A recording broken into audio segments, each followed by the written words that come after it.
Hello बच्चों, कैसे हैं आप लोग। आई होप कि आप लोग अच्छे होंगे और आप सबकी पढ़ाई भी अच्छी चल रही होगी।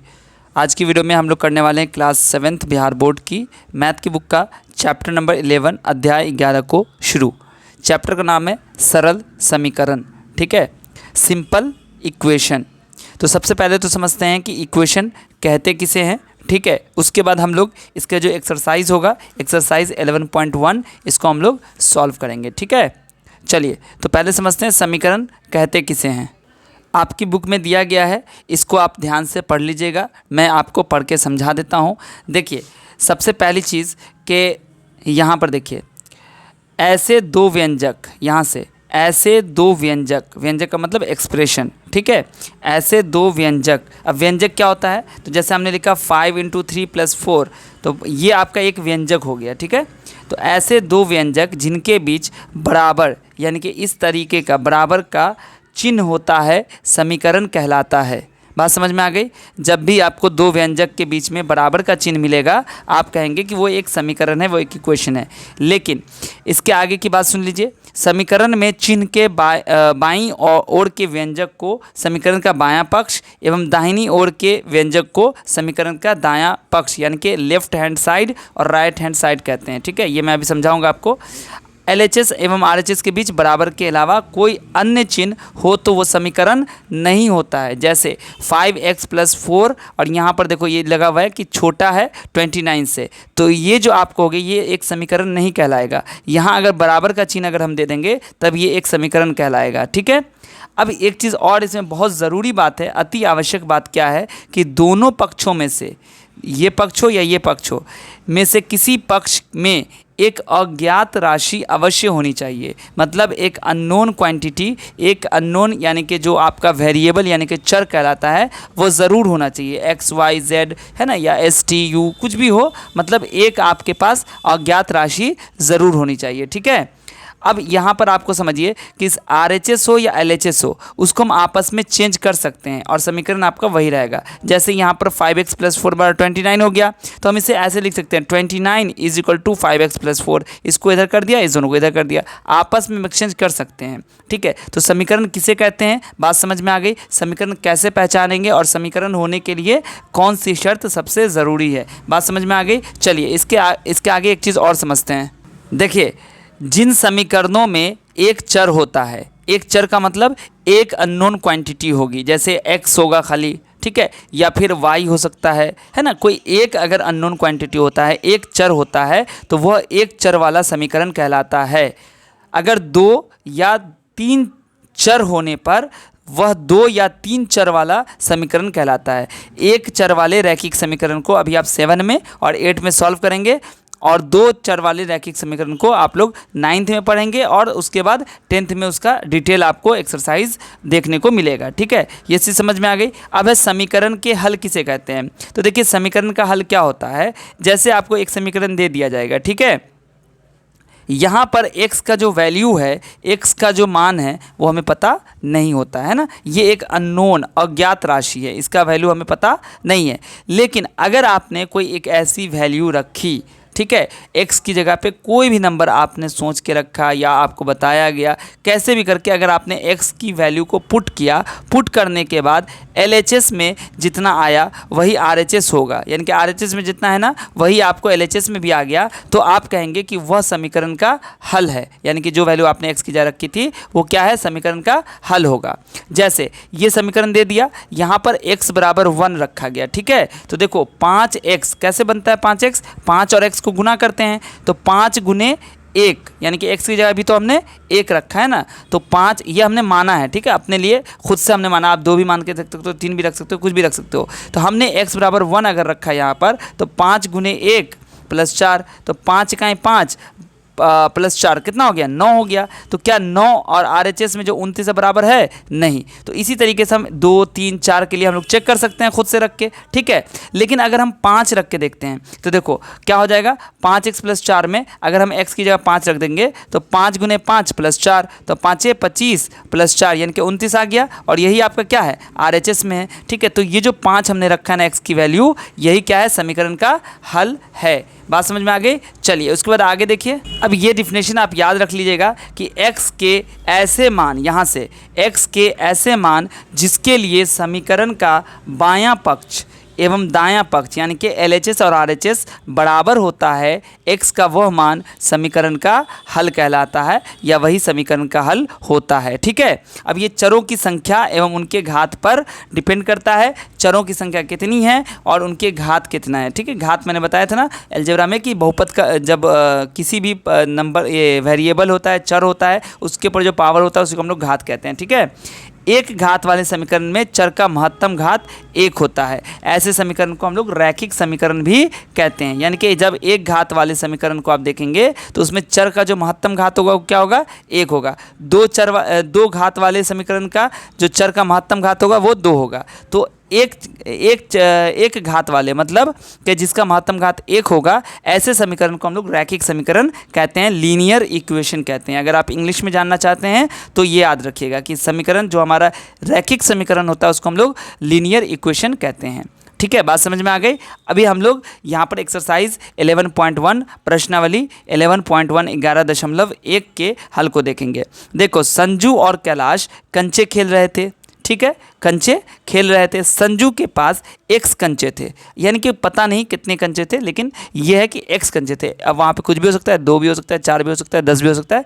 ठीक है, x कंचे थे, जबकि कैलाश के पास उसके दुगने से 5 अधिक थे। बात समझ में आई, यानी कि जितने भी कंचे इसके पास रहे होंगे उसके 2 गुने से, यानी कि 2 गुने इसके पास जो कंचे होंगे, तो 2 गुने x, अभी तो x है तो 2 गुने x हो गया, और उससे 5 ज़्यादा मतलब 2x + 5। तो यहाँ पर देखो 2x + 5, संजू के कंचे कितने हैं x, और कैलाश के कंचे कितने हैं 2x + 5। अब यहाँ पर आपको हल करना है। कहता है कि यदि संजू के पास 5 कंचे हों तो कैलाश के पास कितने कंचे होंगे। देखिए, तो पहला क्वेश्चन आपका है, इसमें कह रहा है संजू के कंचे, यानी कि संजू के पास 5 कंचे हों। ठीक है, यानी कि x जो है ना वो 5 आपको रखना है। ठीक है, यानी कि क्या हो जाएगा, x = 5। तो कैलाश की कंचे की संख्या कितनी है, तो वो है 2x + 5। तो यहाँ पर लिखिएगा कैलाश के कंचे। ठीक है, इसके बाद आपको क्या लिखना है यहाँ पर, 2x + 5 या 2x + 5। तो क्या हो जाएगा, 2x, अभी मैंने बताया है कि 2x कैसे बनता है, 2 को x से गुना करेंगे, मतलब x की जगह पे अगर 5 रखते हैं तो 2 और 5 को गुना करना होगा। 2 × 5 + 5 कितना बन जाएगा, 2 × 5 = 10 + 5 यानी कि 15। तो अगर संजू के पास 5 कंचे होंगे तो कैलाश के कंचे कितने हो जाएंगे, 15। ये आपका आंसर हो गया।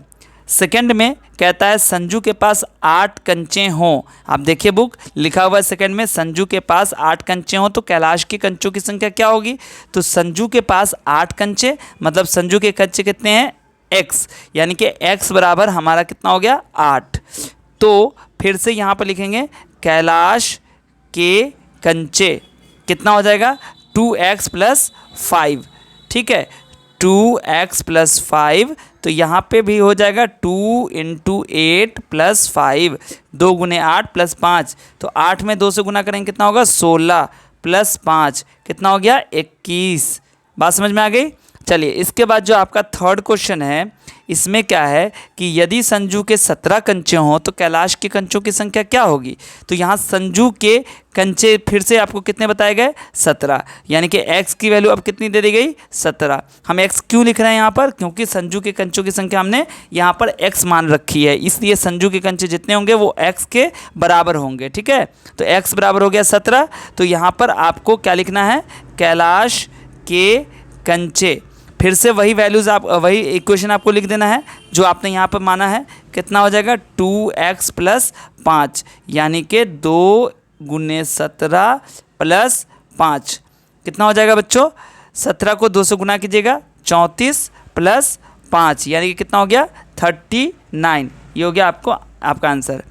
चौथा क्वेश्चन देखिएगा, लिखा हुआ है यदि कैलाश के पास, अब कैलाश के कंचे की ही संख्या दे दी गई है। ठीक है, क्या कहता है, कैलाश के पास 23 कंचे हों तो संजू की कंचों की संख्या क्या होगी। तो देखो कैलाश के कंचे कितने हैं, तो यहाँ पर मैंने क्या लिखा हुआ है, 2x + 5 यानी कि अब आपको क्या कह रहा है कि 2x+5 यही आपको दे दिया है कितना 23। बात समझ में आई। अब यहाँ पर x की वैल्यू नहीं दिया है, अब आपको सीधा सीधी क्या कह रहा है 2x+5। अब यहाँ पर देखो इसको कैसे हल करेंगे, तो ध्यान से देखिए। अगर हम यहाँ पर 5 रखते हैं तो 2 पंचे 10, 5 15 हो जाएगा। अगर हम 8 रखते हैं तो कितना होगा 16, 5 21 हो जाएगा। इस तरीके से हम वैल्यूज़ रख सकते हैं, ठीक है। बट आपको क्या करना है यहाँ पर कि चूँकि यहाँ पर जो है हमें x की वैल्यू निकालनी है, तो हम क्या करेंगे, जितने भी नंबर्स यहाँ पर लिखे हुए हैं इसको हम इधर लेके आ जाएंगे, ठीक है। इधर जब लेके आएंगे तो इधर आपका x बच जाएगा। ये काम कैसे करेंगे, तो इसके लिए सबसे पहले तो आपको ये जानना है कि जो नंबर यहाँ पर उसका साइन अगर प्लस है किसी नंबर का, और अगर आप इस नंबर को उठा के इधर रखिएगा तो उसका साइन चेंज हो जाएगा।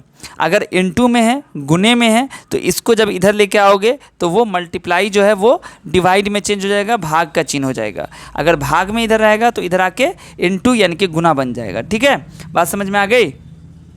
चलिए तो अब यहाँ पर क्या करेंगे हम लोग, देखो 2 यहाँ से कैसे लिखेंगे, 2x बराबर इस 5 को हम इधर कर देते हैं। तो अब इधर तो जब इधर कर देंगे तो इधर तो नहीं रहेगा, तो ये 5 इधर प्लस में है, इधर आएगा तो -5 हो जाएगा। यानी कि 23 तो पहले से यहाँ पर है और यहाँ पर -5 कर देंगे तो क्या बन जाएगा 2x बराबर 23 में से 5 घटाइएगा कितना आ जाएगा 18, ठीक है। अब इसके बाद क्या करोगे, देखो यहाँ पर 2 गुना में है ना, 2 और x गुना में है, तो x को भी अगर लाओगे तो बट्टे में आएगा और 2 को भी लाओगे तो बट्टे में आ जाएगा, है ना। तो हमें x को निकालना ही है, तो x को यहीं पर छोड़ेंगे और 18 के नीचे हम रख देंगे 2। तो 2 एकाई 2, 2 नमा 18, तो 9/1 आया। नीचे में 1 आप नहीं भी लिखेंगे तो चलेगा, 9 आप लिख दीजिए, यानी कि ये आपका क्या हो गया आंसर। इसका मतलब x क्या माना था हमने, x माना था हमने संजू के कंचे, यानी कि अब यहाँ पर आपसे जो क्वेश्चन पूछा था कि संजू के कंचों की संख्या क्या होगी, तो आप बताइएगा 9, ठीक है। चलिए इसके बाद जो आपका अगला क्वेश्चन है क्वेश्चन नंबर 5, इसी का फर्स्ट का ही 5th नंबर क्वेश्चन। यहाँ भी सेम चीज़ आपको दिया गया है, ठीक है। क्या दिया गया है कि कैलाश के पास 55 कंचे हों। अब एक चीज़ बताइए, ये सारा काम तो हम कर ही रहे हैं, ठीक है, तो इसको हम दूसरे तरीके से भी कर सकते हैं, ठीक है। क्या कर सकते हैं, देखिए यहाँ पर मैं आपको समझा रहा हूँ। देखो ये मैं समझा रहा हूँ, इसमें इसको इंक्लूड नहीं कीजिएगा। देखो 2x+5 ये क्या है, कैलाश के कंचों की संख्या है, ठीक है। बात समझ में आ गई। 2x+5 है, तो यहाँ पर हम लोग x की वैल्यू कुछ भी रखेंगे, ठीक है। तो x की वैल्यू कुछ भी रखेंगे तो क्या होगा, ये दोनों गुना होगा और +5 जोड़ेंगे तो हमें किसकी वैल्यू आ जाएगी, संजू के कंचे की संख्या आ जाएगी, ठीक है। कैलाश के कंचे कितने दिया हुआ है, कैलाश का कंचा आपके पास दिया हुआ है 55, ठीक है ना। कैलाश का कंचा 55 दिया गया है, तो अब क्या करेंगे हम लोग, यहाँ पर 2x+5 बराबर लिखेंगे 55, ठीक है। अब यहाँ पर सेम काम करेंगे हम लोग जो पहले क्वेश्चन में किए थे, 2x बराबर हो जाएगा, इस 5 को इधर लेके आएंगे, 55 -5, क्योंकि ये प्लस में है ना तो इधर आएगा तो -5 हो जाएगा, साइन पीछे इसका चेंज हो जाएगा। तो बराबर कितना हो जाएगा, 2x बराबर हो जाएगा 55 में से 5 जाएगा तो 50 बचेगा। अब यहाँ पर हो जाएगा या x बराबर ये जो 2 है ना, ये क्या होगा गुना में इधर आएगा, डिवाइड में हो जाएगा 50/2, यानी कि 2 से काटेंगे तो 2 आ जाए 1 आ जाएगा, इसको 2 से काटेंगे तो 25 आ जाएगा, यानी कि 25/1 मतलब 25 हो जाएगा। तो ये जो x है ना वो क्या है, संजू के कंचे की संख्या है, इसलिए हमें जब कैलाश के कंचे 55 दिया गया था तो संजू के कंचों की संख्या कितनी हो जाएगी 25। अब यहाँ पर एक क्वेश्चन है, छठा सवाल है, इन सवालों को करने के बाद तुम क्या निष्कर्ष निकाल सकते हो। तो यहाँ पर देखिए संजू के पास 5 कंचे, संजू के पास 8 कंचे, यहाँ पर यदि लगाया हुआ है, यानी कि यहाँ पर हमें एक दे दिया गया था कि संजू के कंचे अगर x हैं तो कैलाश के कंचे इतने हैं, यानी कि ये एक रैखिक समीकरण है। तो रैखिक समीकरण अगर हमें दे दिया जाए तो हम अज्ञात राशि को जो भी हमें नहीं पता होता है उसको हम पता कर सकते हैं, ठीक है। तो यहाँ पर लिख लीजिएगा कि एक रैखिक समीकरण के द्वारा हम अज्ञात राशि को मालूम या ज्ञात कर सकते हैं, अज्ञात राशि को मालूम कर सकते हैं। इसका मतलब क्या हो गया, आप इसको ऐसे भी लिख सकते हैं कि अगर हमें कोई राशि, कोई चीज़ अगर पता नहीं होती है, कोई वैल्यू पता नहीं होती है, कोई संख्या पता नहीं होगी, तो हम उस समय एक रैखिक समीकरण बना के दिए गए समस्या के हल को प्राप्त कर सकते हैं। यानी कि जो हमें नहीं पता होता है, अज्ञात राशि होती है, उसे हम पता कर सकते हैं। ठीक है बच्चों, चलिए तो दूसरा क्वेश्चन देखिए, यहाँ पर क्या है कि निम्न में जो समीकरण है उस पर घेरा लगाइए। देखो यहाँ पर तो समीकरण नहीं बताना है, ये तो आप बहुत अच्छे से घेरा लगा सकते हो। x + 2 = 5। देखो हमें कुछ भी नहीं देखना है, बस हमें देखना है बराबर का चिन्ह है, यहाँ पर एक अननोन क्वांटिटी, एक राशि, अज्ञात राशि है, बिल्कुल, तो ये हमारा समीकरण हो जाएगा। 3x, यहाँ पर बराबर का चिन्ह तो है ही नहीं, तो ये हमारा समीकरण नहीं होगा। ठीक है, तो इस पर घेरा नहीं लगाएगा। x + 5, यहाँ भी बराबर का चिन्ह नहीं है, मैंने पहले आपको बता दिया था, वीडियो के शुरू में ही बता दिया था। x + 5, यहाँ पर घेरा का चिन्ह नहीं है, ये आपका समीकरण नहीं, सॉरी बराबर नहीं है, यानी कि ये आपका समीकरण नहीं होगा। यहाँ भी देखो तो क्या है, यहाँ भी बराबर का चिन्ह नहीं, ये भी समीकरण नहीं होगा, ये भी समीकरण नहीं होगा। ये देखो यहाँ पर क्या आ गया, ये वाला साइन आ गया, हमें तो बराबर के चिन्ह से मतलब है ना, वो यहाँ पर है ही नहीं, तो इसलिए ये भी समीकरण नहीं होगा। ठीक है, तो यहाँ पर कहता था जो समीकरण है उस पर घेरा लगाना था, ये आपका हो चुका। अब आते हैं थर्ड क्वेश्चन को देखते हैं। थर्ड क्वेश्चन क्या है, ठीक विकल्प पर सही का निशान लगाइए। देखो यहाँ पर यहाँ से लेकर यहाँ तक की जो लंबाई है वो x दी गई है, और यहाँ से लेकर यहाँ तक की लंबाई 2 सेंटीमीटर दी गई है, और दोनों को जोड़ के कितना बताया गया, 7.5। इसका मतलब क्या हो गया, दिए गए रेखाखंड की लंबाई निम्न में से क्या होगी, तो x में 2 जोड़ेंगे तो 7.5 आएगा। तो देखो x + 2 नहीं होगा, हाँ हो जाएगा, x + 2, ये x है, ये 2 है, दोनों को जोड़ेंगे तो रेखाखंड की लंबाई निकल जाएगी, तो x + 2 ये हो जाएगा आपका। x - 2 ये नहीं होगा, 7.5, हाँ बिल्कुल ये भी हो जाएगा, क्योंकि यहाँ से यहाँ कितना है, 7.5 है। x + 7.5 नहीं होगा, x - 7.5 नहीं होगा, 7.5 - x नहीं होगा। ठीक है, यहाँ पर तो हमसे कह रहा था कि दिए गए रेखाखंड की लंबाई, तो या तो x + 2 इस दोनों को जोड़ेंगे वो होगा, या 7.5 जो यहाँ से यहाँ तक दे दिया गया है तो वो होगा, यानी कि ये और ये दोनों बराबर है। इसका मतलब हम इससे एक समीकरण प्राप्त कर सकते हैं। यहाँ देखो 3y और z है, यानी कि 3yz, 3 + y + z, ये टोटल हो गया, और 9 क्या हो गया, ये भी टोटल हो गया। तो देखो इसमें कहता है चित्र के बताइए कि निम्न में कौन सा संबंध सही है, तो 3 + y - z = 9, नहीं ये गलत हो गया, क्योंकि 3y और z तीनों को जोड़ना पड़ेगा। यहाँ देखो 3 + y + z छोटा होगा 9 से, नहीं, यहाँ से यहाँ भी 9 है, और 3yz को जोड़ेंगे तो भी हमें यहाँ से यहाँ तक की लंबाई निकलेगी। तो 3 + y + z 9 से बड़ा है, नहीं ये भी गलत हो जाएगा। 3 + y + z और 9 बराबर है, बिल्कुल सही, ये बराबर है, क्योंकि यहाँ 3, यहाँ y, यहाँ z, तो यहाँ से यहाँ की लंबाई, यहाँ से यहाँ की लंबाई, यहाँ से यहाँ की लंबाई, तीनों को जोड़ेंगे तो हमें कितना मिलेगा, 9 सेंटीमीटर। नीचे दिए गए रेखाखंडों के लिए उपयुक्त समीकरण बनाइए। अब ये वही क्वेश्चन हो गया, देखो 5, 3 और z, इसका मतलब 5 में 3 जोड़ेंगे तो 8 हो जाएगा, 8 में z जोड़ेंगे तो कितना मिल जाएगा टोटल हमें, 11। तो यहाँ पर समीकरण कैसे बनाइएगा आप, बहुत ही आसानी से बना लीजिएगा। देखिए यहाँ पर क्या हो जाएगा, 5 लिखिएगा, 5 में 3 तो 5 3 8 हो गया, और इसमें कितना जोड़ना है, z सेंटीमीटर जोड़ना है, तो आपको कितना मिलेगा, 11 मिलेगा, यानी कि 5 3 कितना हो गया, 8, 8 में z जोड़िएगा कितना आ जाएगा, 11। ये आपका एक समीकरण प्राप्त हो गया। ठीक है, समीकरण मैंने बना दिया।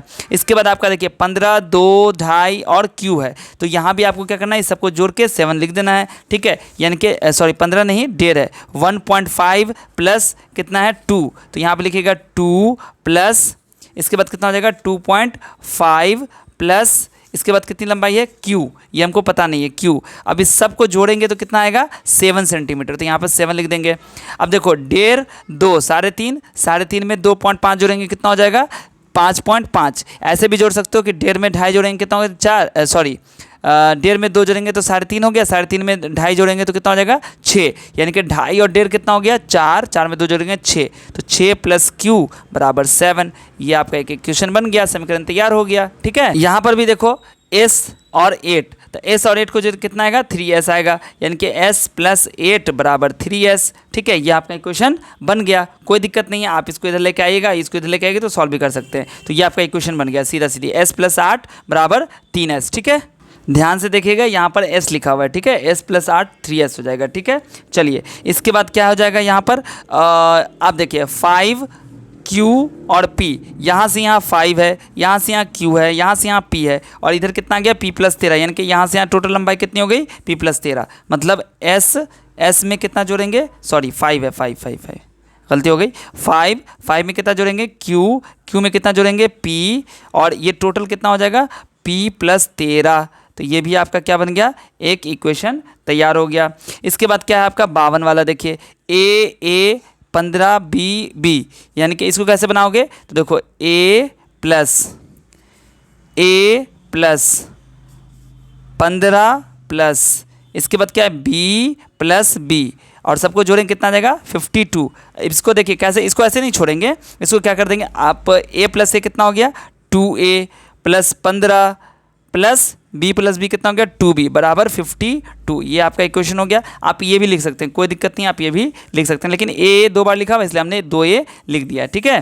तो ये आपका बन गया। अब ये कहता है निम्न कथन को समीकरण के रूप में लिखिए। समीकरण के रूप में लिखना है, मतलब आपको इक्वेशन फॉर्म करना है, इक्वेशन बनाना है, ठीक है। तो इसको कैसे करेंगे, तो बच्चों आज की वीडियो में फिलहाल इतना ही करते हैं। आगे की वीडियो में हम लोग अगले क्वेश्चन को सॉल्व करेंगे। वीडियो ज़्यादा लंबी हो गई है और आप थक भी गए होंगे, ठीक है। तो आप रेस्ट कीजिए और इस क्वेश्चंस को आप फिर बाद में ट्राई करिएगा 1 to 4, और 5th नंबर क्वेश्चन से आगे हम लोग अगली वीडियो में करेंगे, ठीक है। आई होप कि आपको बहुत अच्छे से ये चीज़ें समझ में आ गई होंगी। आप इस वीडियो को अपने सभी दोस्तों से शेयर कर दीजिएगा, जितना ज़्यादा से ज़्यादा हो। जो भी आपके क्लासमेट्स हैं आप उनसे इस वीडियो की लिंक को शेयर कर दीजिए, उनसे हमारे चैनल के बारे में बताइए, ठीक है, कि आपको अगर पढ़ना है और मैथ अगर अच्छे से समझना है तो आप हमारे चैनल को सब्सक्राइब कीजिए। हमारे चैनल पर आपको डेली वीडियोज़ मिलती रहेंगी, ठीक है। अगर आपको कोई और सब्जेक्ट से रिलेटेड वीडियोस या सॉल्यूशन चाहिए तो आप वो भी कमेंट करके बता सकते हैं, ठीक है। और इस वीडियो को अगर आपने लाइक करना भूल गए हैं, अगर आप लाइक नहीं किए तो आप लाइक कर दीजिएगा, और अगर चैनल को सब्सक्राइब नहीं किया अभी तक तो चैनल को सब्सक्राइब भी कर लीजिएगा। और सबसे इंपॉर्टेंट बात कि अगर आप हमारे चैनल को ज्वाइन करना चाहते हैं, सब्सक्राइब कर लिया है और आप हमारे चैनल के मेंबर बनना चाहते हैं, हमारी चैनल की मेंबरशिप लेना चाहते हैं, तो आप हमारे चैनल को ज्वाइन कर सकते हैं। इससे आपको बहुत ज़्यादा बेनिफिट मिलेगा, ठीक है। चलिए मिलता हूँ फिर आपसे अगली वीडियो में, तब तक आप सब अपना ध्यान रखिए। वीडियो देखने के लिए आप सभी बच्चों का बहुत बहुत शुक्रिया।